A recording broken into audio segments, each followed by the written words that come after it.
The other important thing to think about with respect to communication is it's really essential that you have a plan. Planning helps you work smarter, not harder. It helps you, your board of directors, and the other people involved as stakeholders in your division know what to expect, what it is you're thinking about, and it may also identify opportunities for them to say, hey, we'd like to be part of that. Before you start writing your plan, you also need to think about who needs to be involved in the planning process. You need to make sure that your board buys into what it is you're proposing to do.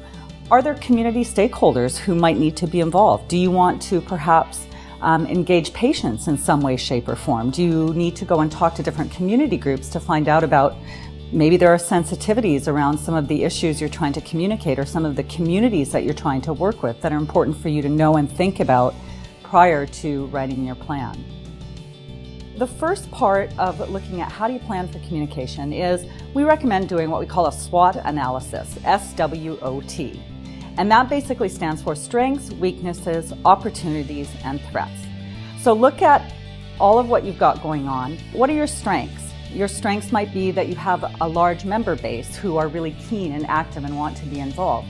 A weakness might be, and I know this is true for a number of different divisions, you have limited time and you have limited resources available to you to actually get the job done. And so we don't want you creating a plan that is so big that it basically becomes impossible to achieve. It has to be realistic. What opportunities exist? It's important to take a look around. Don't just look at your own division, but think about, is there information available online about similar kinds of programs?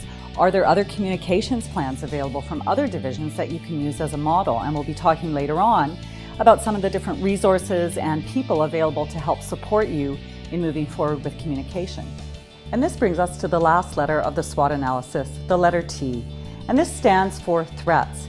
It's important for you in communications planning to identify and think about any threats that may in fact stand in the way or impede your ability to implement your plan and move it forward. So for instance, an example of this might be upcoming staffing changes. Maybe you have people going on vacation or maternity leave. Maybe you're working with an external group and there are potential issues that are facing them that could impact their involvement in your project. Whatever the case, make sure that you analyze different threats that might impact your ability to be successful.